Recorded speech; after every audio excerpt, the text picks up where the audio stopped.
In the northern part of India, there was a kingdom called Kapilavastu.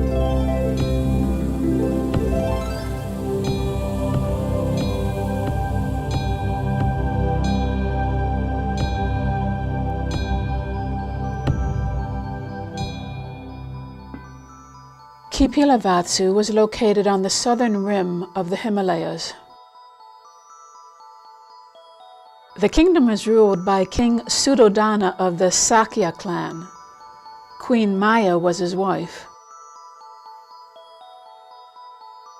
Queen Maya was pregnant for 10 months. According to the ancient Indian custom, she must return to her parents' home to give birth to the baby. On her way, she passed through the beautiful Lumbini Park. Queen Maya gave birth to the dignified prince in Lumbini Park. Queen Maya returned to Kapilavastu with her new-born prince. An old sage, Asita, came to visit the prince in order to read his facial features. The old sage observed that the baby possessed great virtue in his countenance and foretold that the boy would leave home to cultivate and attain ultimate enlightenment. The old sage knelt down to worship the prince. Without realizing it, King Suddhodana followed the old sage and knelt down to worship his son. 5 days after the prince's birth, a ceremony was held to name the prince. He was named Siddhartha, which meant realization of all goals. During the naming ceremony, a young scholar named Kaudinya stated with deep conviction, "The prince will abandon the throne in pursuit of supreme wisdom and will attain ultimate enlightenment to become the supreme teacher of the world." King Suddhodana, however, wanted his son to inherit the throne when he grew up.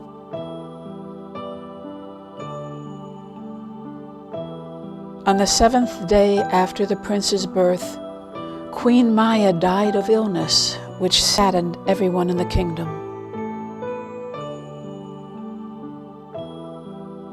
The prince's aunt, Lady Maha Prajapati, took the responsibility of rearing the prince.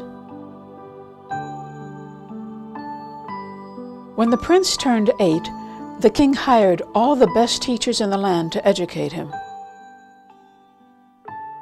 The prince learned the art of archery and made extraordinary progress. The prince respected his teachers very much. The prince learned the art of driving a chariot. The prince treated his horse gently. The prince's heart was full of mercy and benevolence. He treated all animals kindly. For example, one day he stopped one of his servants from beating a snake with a stick. Prince Siddhartha had a cousin named Devadatta who was entirely different in character.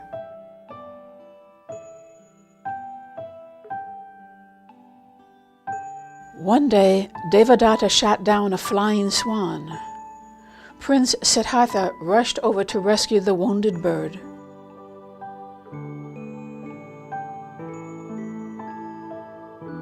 The prince removed the arrow from the bird's wing, wrapped the wound softly, and patted the bird.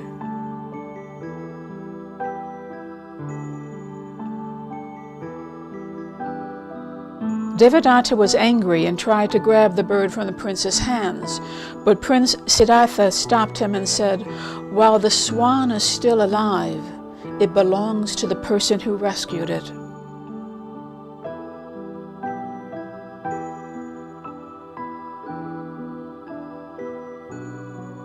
The two boys started to argue.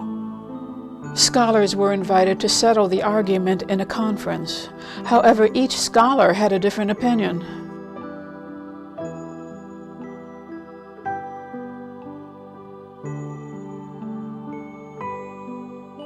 Then one young scholar stood up and said, "When the swan is alive, it should belong to the person who rescued it, not to the person who tried to kill it."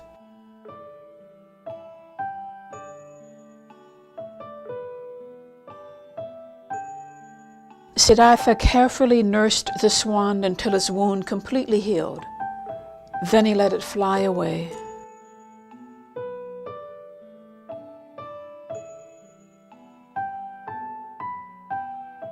Ancient India was an agricultural nation.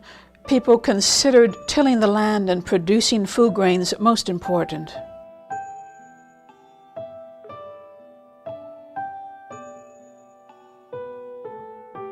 The Royal Tilling Festival was held once a year. To encourage participation, the king and his ministers all attended the ceremony. King Suddhodana took Prince Siddhartha to the ceremony. King Suddhodana was in charge of this ceremony.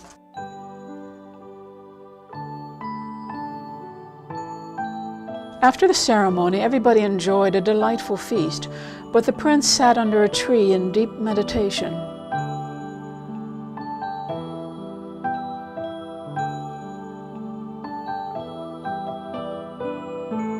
The prince thought, "Today everyone is happy, but the oxen will have to toil even harder in the fields."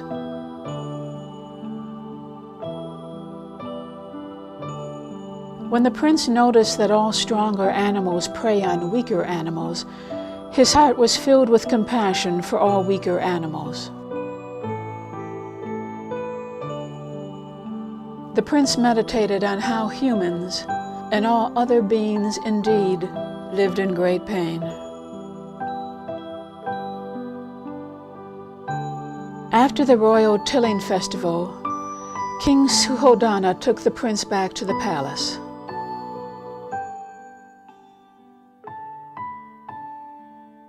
King Suddhodana ordered to have 3 splendid palaces built for the prince to live in and enjoy.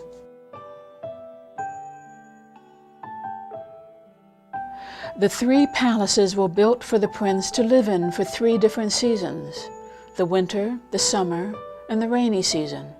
There was a beautiful garden in the back of each palace. However, the prince did not enjoy these material comforts and found them meaningless.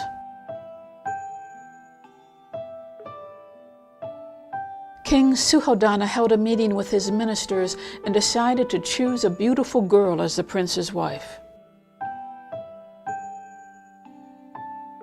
The king ordered the most beautiful girls in the kingdom to be sent to the palace.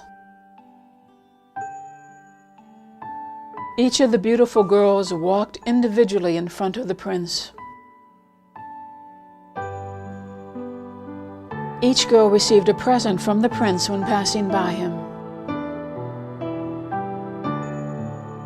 One girl of extraordinary beauty was late, so she entered the palace hurriedly. As all the presents were already given out, the prince had to take off his precious necklace to give to the girl. This girl was Princess Yasodhara. The ministers reported to the king what they saw. So the king sent a minister to the city of Devadarsita to visit the girl's father, King Supabuddha, proposing that Princess Yasodhara be married to Prince Siddhartha.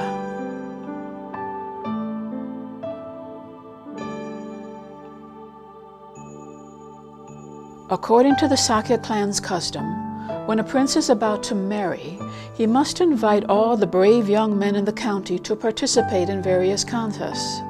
Prince Siddhartha followed this custom.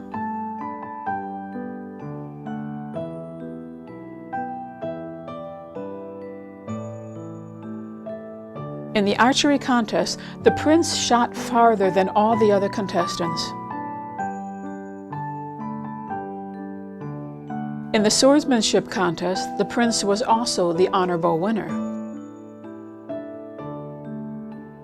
In the horse racing contest, the prince raced faster than all the other contestants as well.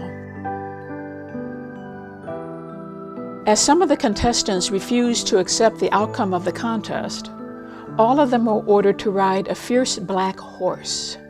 One by one, they were thrown to the ground by this horse. Even the best-known horseman, Prince Aniruddha, was thrown down to the ground.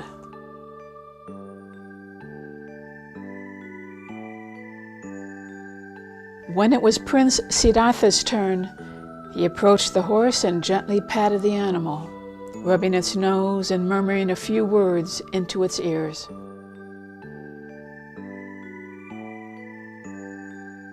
Suddenly, the fierce horse calmed down, let the prince mount its back, and obediently followed the prince's instructions.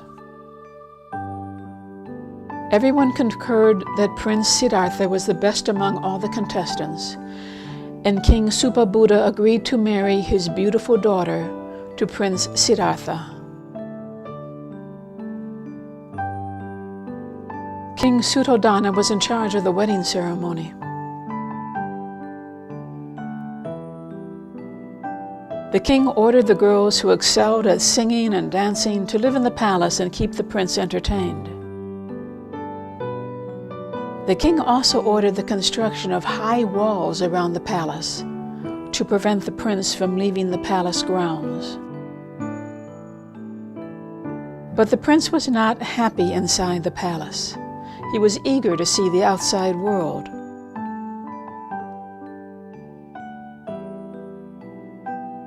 The king reluctantly granted the prince's request and ordered the people to clean the roads and decorate their homes with colorful banners. As the prince's carriage toured the city, people lined up on both sides of the roads to welcome the prince.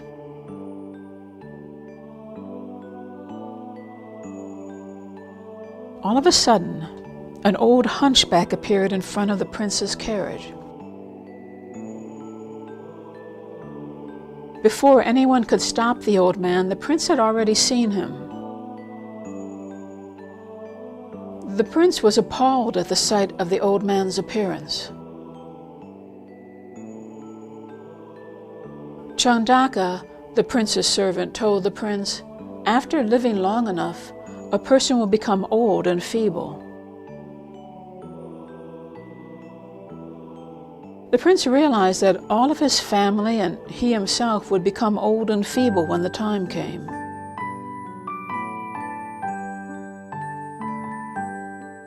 The prince was no longer in the mood to continue the tour and ordered his driver to take him back to the palace.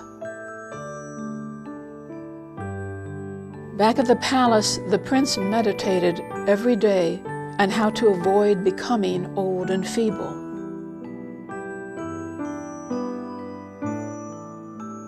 King Suddhodana was worried when he learned that the prince was not happy.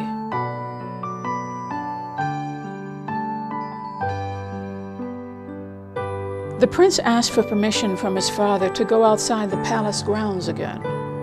This time, he went disguised as a young man from a noble family, followed by Chandaka.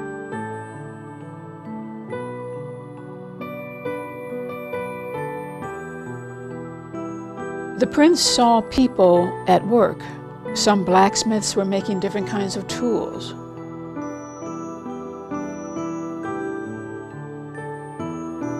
There were shops on both sides of the streets. Many people were doing business. The prince was glad to see people hard at work.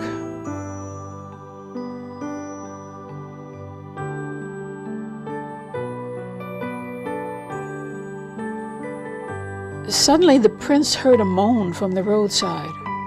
Turning his head, the prince saw a man with purple discoloration on his face and body. The man lay on the ground, trying but unable to get up.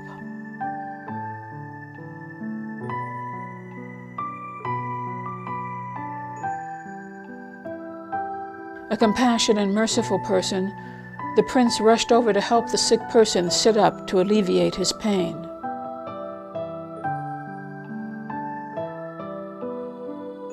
When Chandaka saw this, he advised the prince not to touch the sick man, fearing the prince might contract disease. The prince was appalled by the suffering from illness. Chandaka told the prince that when the patient's illness became more serious, the person would die. Chandaka told the prince, when a person dies, he will lose all consciousness, and his body will become stiff and then will be carried out for cremation. The corpse is then placed on piles of wood, and a fire is started to burn the corpse. The prince felt the fearfulness of death, as nobody could escape from it. After returning to his palace, the prince kept thinking to himself about the fearfulness of old age, illness, and death, and wanted to find a way to be freed from these troubles. One day, when the prince was relaxing in his garden, he saw a monk in a yellow robe who looked very peaceful. The prince was captivated by the idea of becoming a sramana. Just at that time, someone came to report to the prince that his wife had given birth to a baby boy, who was later named Rahula.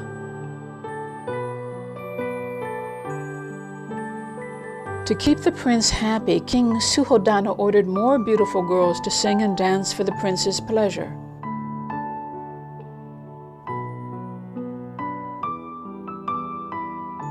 But the prince was in no mood to enjoy the song and dance, as his mind was preoccupied by thoughts of old age, illness, and death. Eventually, he became so tired he fell asleep.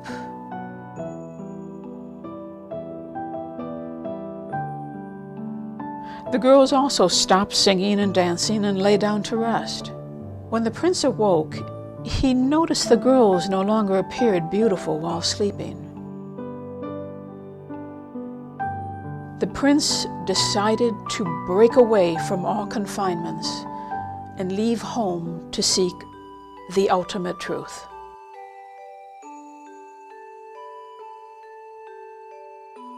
He quietly took one final look at his sleeping wife and their newborn son, not wanting to wake them. In the silence of the night, the prince mounted his faithful horse and exited the city gate. He was accompanied only by his servant, Chandaka.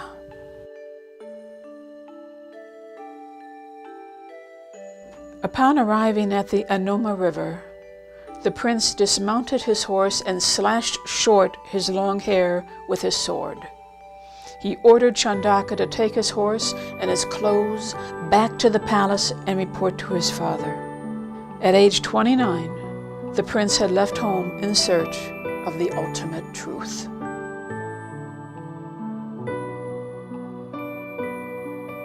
Prince Siddhartha reached Rajagara, the capital city of Magdaha. Each morning, he went into the city on his alms rounds. After receiving his food for the day, the prince would return to his dwelling. Because of Prince Siddhartha's noble appearance, people showed great respect for him. King Bibisara of Magadha also came to visit him.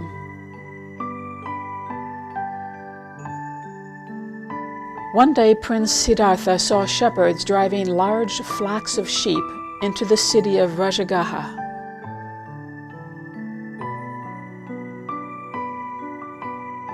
When Siddhartha learned that the sheep were to be used as sacrifices, He followed the shepherds there, holding a little wounded lamb in his arms. A group of fire worshippers were building a large fire for a ceremony to worship the heavenly gods, which was also attended by their king.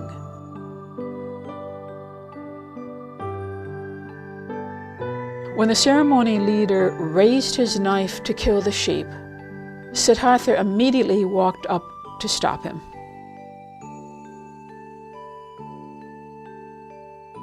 Siddhartha told the crowd that they would not be rewarded by killing animals. Instead, the killing would bring harm to them in the future, and that people should show kindness to all animals.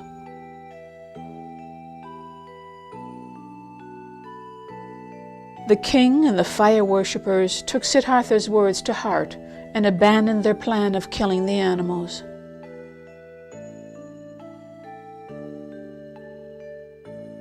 Siddhartha left the city of Rajagaha to continue his journey in search of great teachers.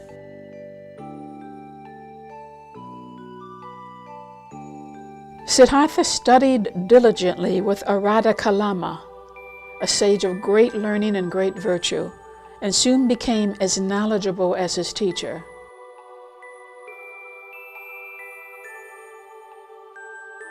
Arada Kalama taught Siddhartha how to meditate to achieve extraordinary tranquility of the mind. However, this knowledge could not answer the fundamental question of life and death. Therefore, Siddhartha left Arada Kalama to look for other teachers.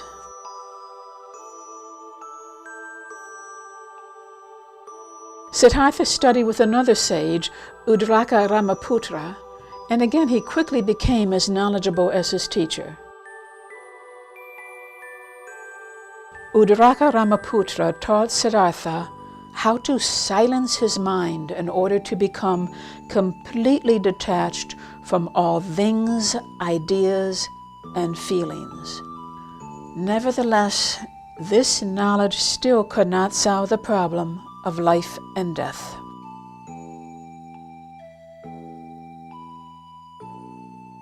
Siddhartha decided to stop his search for more teachers.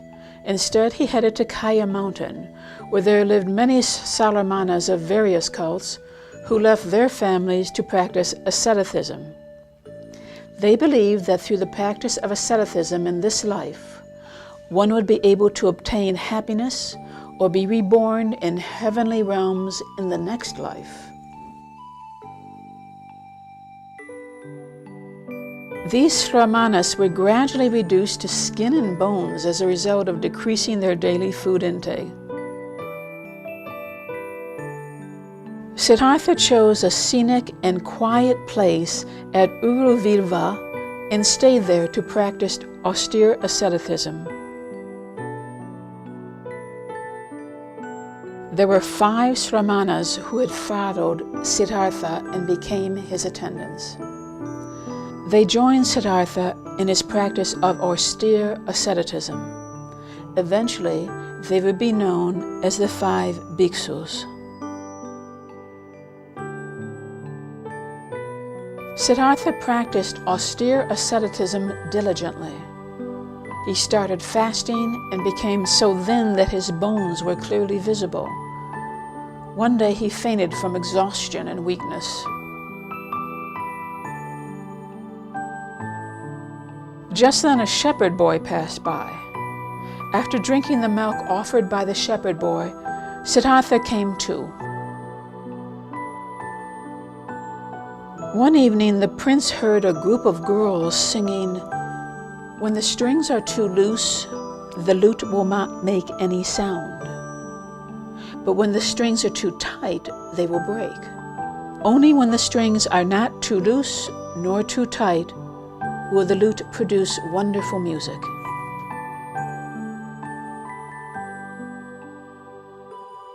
It then dawned upon Siddhartha that practicing asceticism too 112. It then dawned upon Siddhartha that practicing asceticism too strictly was just like tightening the lute's strings too much. He decided to adopt the middle way in his practice. stopped his practice of austere asceticism and went on alms rounds and started eating again. The 5 Shramanas thought that Siddhartha had become lazy by abandoning austere asceticism, so they left him and went to Magadhava to live.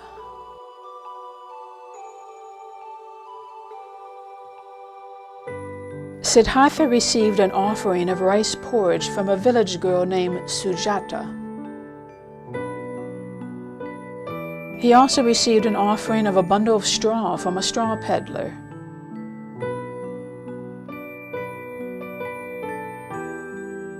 Siddhartha made a mat with a straw and vowed that he would not rise from the mat until he had attained ultimate enlightenment.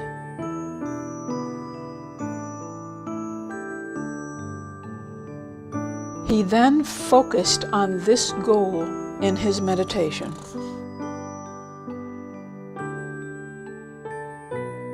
Vivid images of his past would sometimes appear in his mind, but they would disappear with his deep meditation.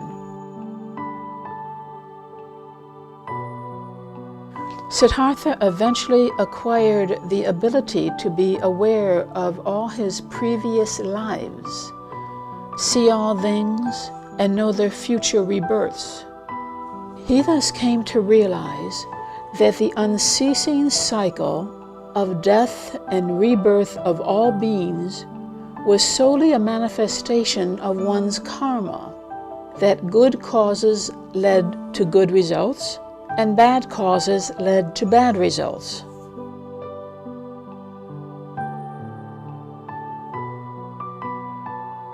He also came to understand that the ultimate causes of the endless cycle of death and rebirth were greed, hate, and ignorance. Finally, he acquired as Ravaksaya the ability to eliminate all defilements, freeing himself from all problems caused by life and death.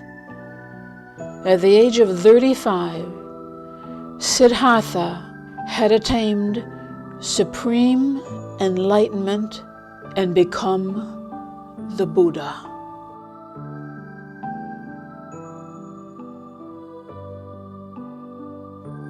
A proud Brahmana approached Buddha and asked him, "How can one become a noble Brahmana?"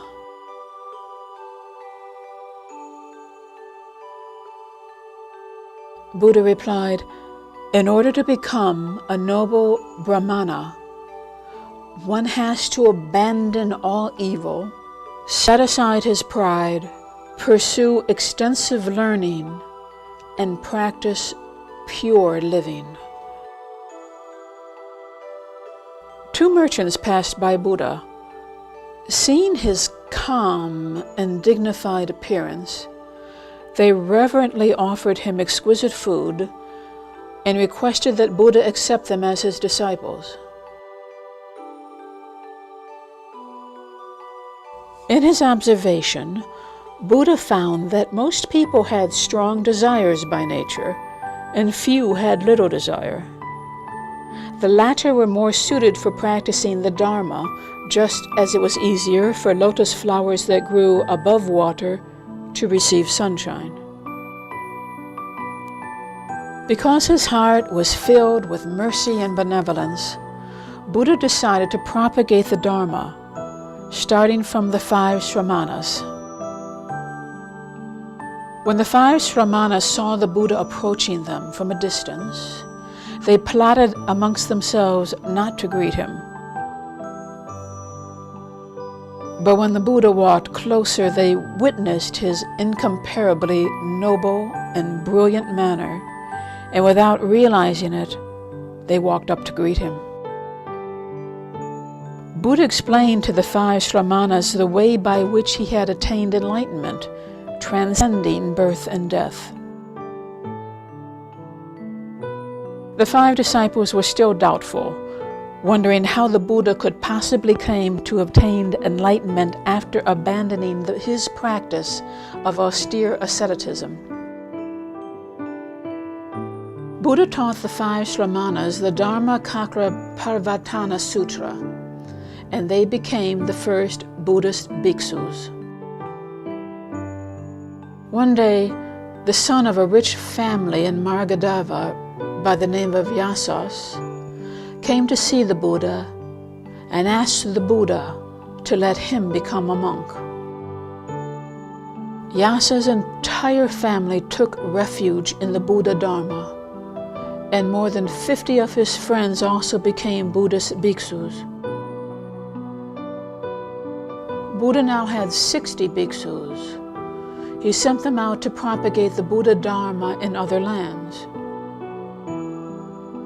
The Buddha went to the village of Uruviva to teach and enlighten the people. There he converted 3 brothers who were leaders of a knot hair cult, as well as their 1,000 followers. Then Buddha took his disciples to the city of Rajagaha to teach the Buddha Dharma to King Bimbisara and his people. After taking refuge in the Buddha Dharma, King Bimbisara built a dwelling amongst bamboo and offered it to Buddha. This dwelling later became known as the Bamboo Grove. One morning, Buddha encountered a young man by the name of Sujata, who stood in the middle of the road, bowing to the east, the south, the west, the north, the heaven, and the earth. He then spread grain in each of these directions. Buddha asked Sujata why he performed such a ritual. Sujata replied that he was honoring his father's last words. Buddha explained to Sujata, bowing to the east means respecting one's parents. Bowing to the south means respecting one's teachers. Bowing to the west means taking care of one's wife and children. Bowing to the north means respecting one's relatives and friends. Bowing to the heavens means paying reverence to the Sramanas, Brahmanas, and the saints. Bowing to the earth means treating servants and animals kindly. Buddha also taught Sujata the 5 precepts: to not kill, steal, commit adultery, utter false speech, nor consume intoxicants.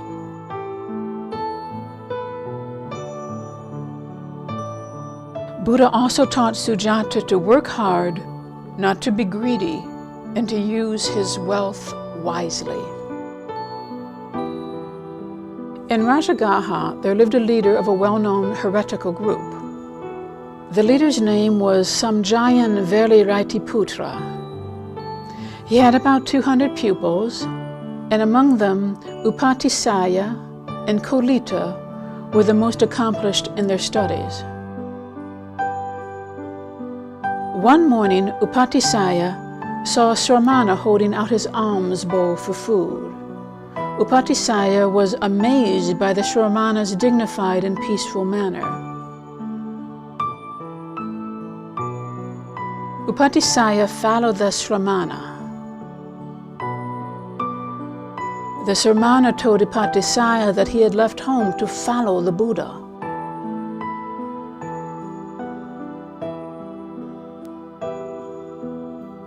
The Sramana briefly explained the Buddha's teachings.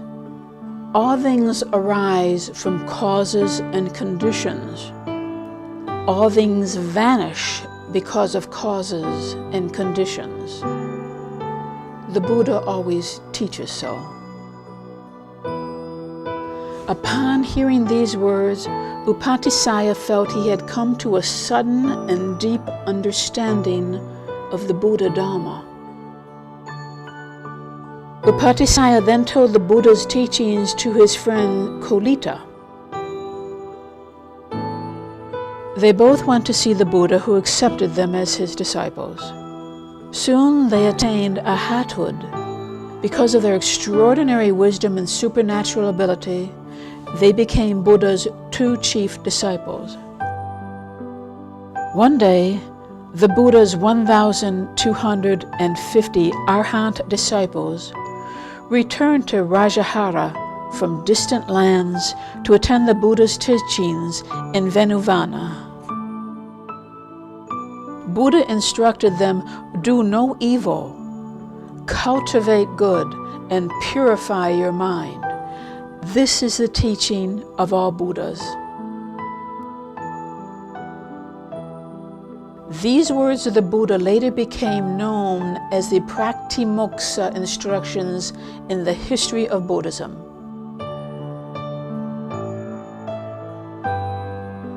One day, King Suddhodana, Buddha's father, sent a minister to Rajagaha inviting the Buddha to return to his kingdom to propagate the Dharma. Buddha gladly accepted the invitation and returned to Kapilavatthu with many of his disciples. As usual, Buddha and his disciples carried their alms bowls to beg for food each morning. When King Suddhodana learned of this, he was disappointed and expressed disapproval of this practice.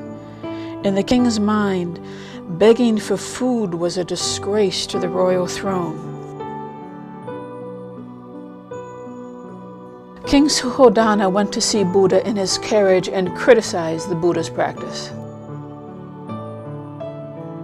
Buddha explained to his father that carrying the alms bowl to beg for food was a tradition passed down from past Buddhas. Its purpose was to come into close contact with people in order to teach them the Buddha Dharma.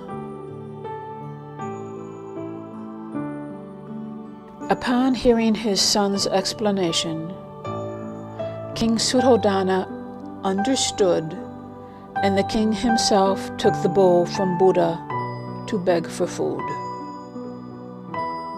In the palace, Buddha began teaching the Buddha Dharma to his father and relatives. Buddha also taught the Buddha Dharma to Lady Yasohara. By this time, Buddha's son Rahula was 7 years old. Buddha ordained Rahula, who became the first Buddhist Shramanera. In addition, Buddha also ordained the other 6 princes of the Sakya clan as bhikshus. Many years later, King Suddhodana became severely ill. Buddha returned with many disciples to visit his father. Soon afterwards, King Suddhodana passed away. After King Suddhodana's death, Buddha's aunt, Mahaprajapati, as well as many court ladies, requested Buddha to let them join his Sangha to practice the Buddha Dharma. After careful consideration, Buddha turned down their request. The ladies tried again and were saddened when their request was turned down again. They later shaved their heads on their own, put on kasayas, and traveled on foot to Vaisali to visit Mahavana Monastery, where Buddha resided. Their journey was long and exhausting, and they were in low spirits. When Ananda saw them, he showed sympathy towards them and consoled them. Ananda promised Lady Mahaprajapati that he would ask the Buddha to allow women to join Buddha's Sangha. Ananda asked again and again, but each time he was turned down by the Buddha.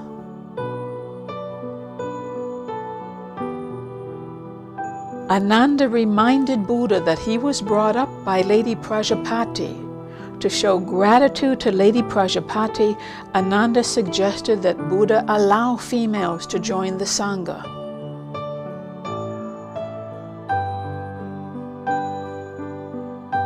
Finally, Buddha granted their request and told the ladies that they must promise to strictly observe the 8 forms of showing respect.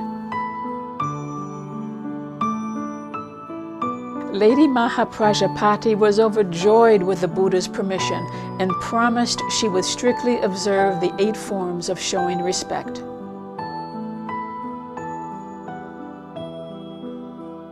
Ananda returned to report to Buddha that Lady Mahaprajapati was willing to observe the 8 forms of showing respect. Finally, women could also leave home to practice the Buddha Dharma. One of Buddha's disciples, Devadatta, was haughty and envious. He schemed to disrupt the Sangha.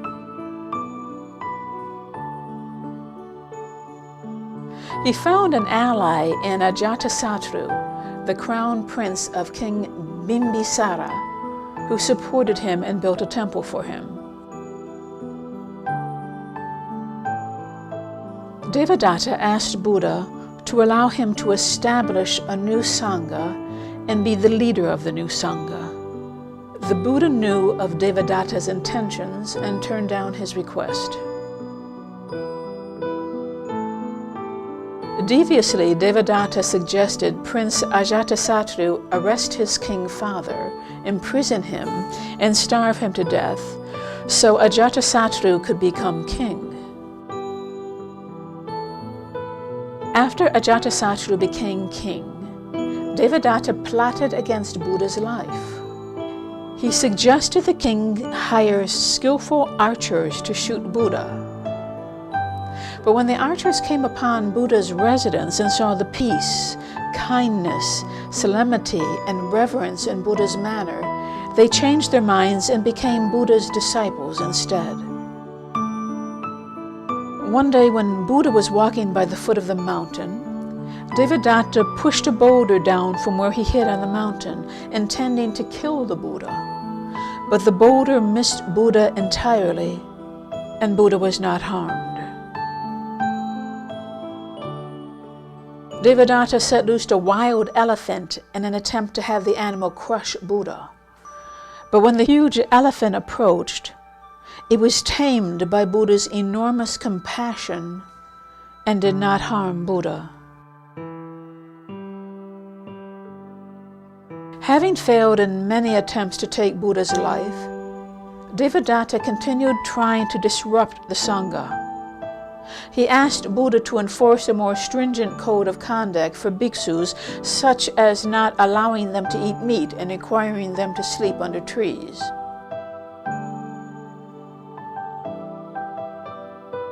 Buddha felt that such stringent rules were impractical and turned down Devadatta's request.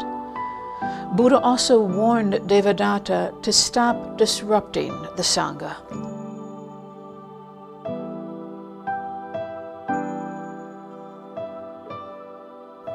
Devadatta ignored Buddha's warning and took a group of bhikshus away with him to form a separate Sangha that practiced under his rules. Buddha sent Sariputra to talk to this group of bhikshus, who then returned to Buddha's side. When Devadatta learned of this, he was furious. He had become very weak, so he needed to be carried in a sedan chair in order to confront Buddha.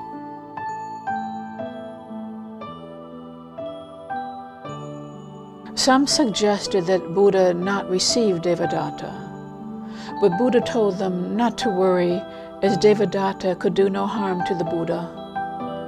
Unexpectedly, Devadatta died along the way.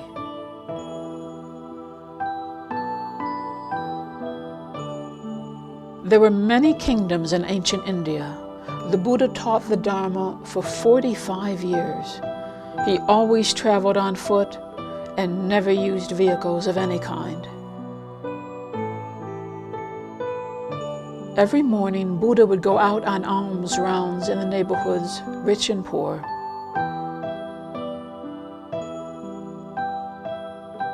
Sometimes he accepted people's invitations into their homes to receive offerings. Buddha gave teachings to the bhikshus in the monastery or under trees, encouraging them to study and practice the Dharma diligently.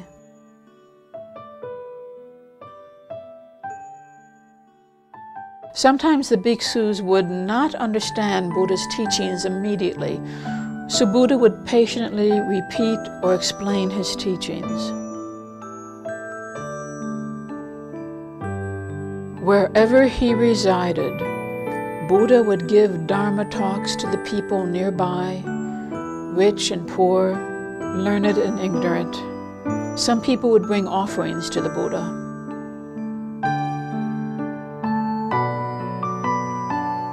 In the evenings, Buddha would bathe, meditate, and rest for a while before receiving bhikshus and followers from everywhere. Late in the evenings, kings or important officials would sometimes come to visit the Buddha. He would receive them and give Dharma talks to them. When they left, their hearts were always filled with joy. When it was time for him to sleep, Buddha would sleep on his right side with his legs slightly bent. His left leg rested on his right knee, his left hand on his left thigh, and his right hand bent back under his right cheek. When Buddha was 80 years old, he had taught the Dharma for 45 years.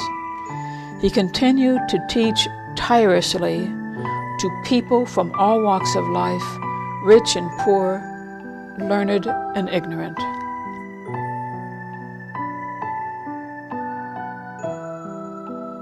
Buddha welcomed all visitors and gladly answered their questions. Some people purposely raised difficult questions to challenge him, but they would eventually be overwhelmed by his wisdom. As he was 80 years old, Buddha realized that his nomadic teaching life was about to come to an end. He decided to travel north with Ananda and a small group of bhikshus. He passed through Vesali, where he had previously lived, and then returned to the bamboo grove. He instructed the bhikshus to take up residence in different places. While in the bamboo grove, Buddha became seriously ill. Gradually, he recovered. One day, Buddha sat with Ananda in the shade of the monastery. Buddha told Ananda, "I am 80 years old. My time is coming to its end. Bhikshus should rely on themselves for enlightenment and take refuge in themselves. They should take refuge in and rely upon the Dharma, not in others, for enlightenment." Buddha sat under a tree and observed with his mind the cause and condition of his passing. He concluded that he would enter nirvana in 3 months. He told Ananda this. Ananda begged Buddha to stay longer in the world to teach the Dharma. At the bamboo grove, Buddha gave his bhikshus an important talk in which he encouraged them to be diligent in their study and practice of the Dharma, so that they could free themselves from the suffering caused by the endless cycle of death and rebirth. Buddha took one final look at the city of Vesali. While in the city of Pava, Buddha accepted food offered by the son of a goldsmith. The food contained a kind of fungus grown on sandalwood, which was difficult to digest.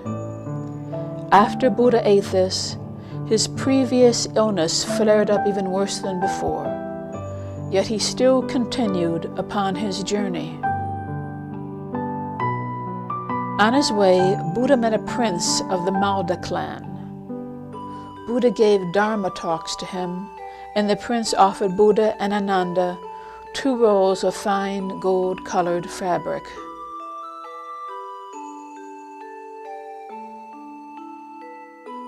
After crossing the Hiranyavati River, Buddha and his companions arrived at a forest. He felt tired and could not travel any further. He told Ananda to set up a bed between 2 trees so he could rest.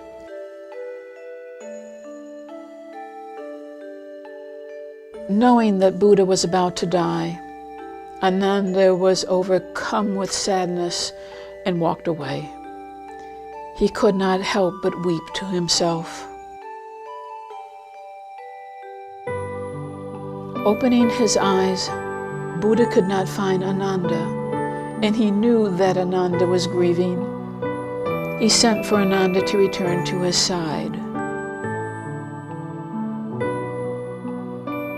Buddha spoke of Ananda's merit in front of the other bhikshus, praising him as the most excellent attendant.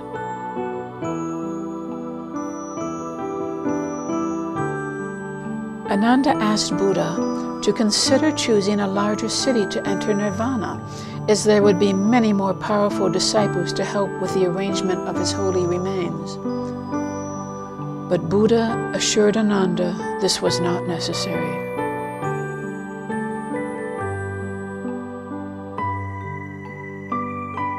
Buddha sent Ananda to Kusinagara to tell the king and the people that he would enter nirvana that night.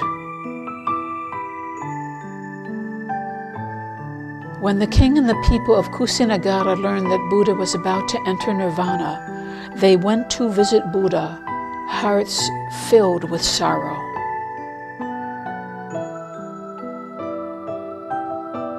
Subhadra, a nomadic man of a heretical cult, happened to be in Kusinagara. When he learned that Buddha was about to enter nirvana, he came to consult Buddha regarding some difficult questions that had puzzled him for a long time.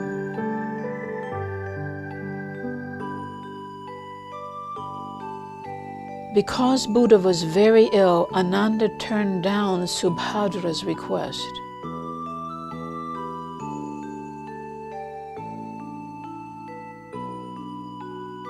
Buddha overheard their conversation and knew Subhadra's intentions, so Buddha asked Ananda to let Subhadra in. After Buddha's Dharma talk, Subhadra asked to be accepted as a bhiksu. Buddha asked Ananda to shave Subhadra's head, and Subhadra was the last bhiksu enlightened by Buddha.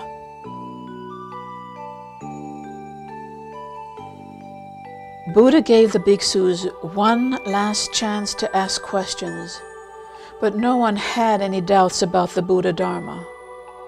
Buddha's last teachings to the bhiksus was, "All things are impermanent. Do not be lazy and complacent."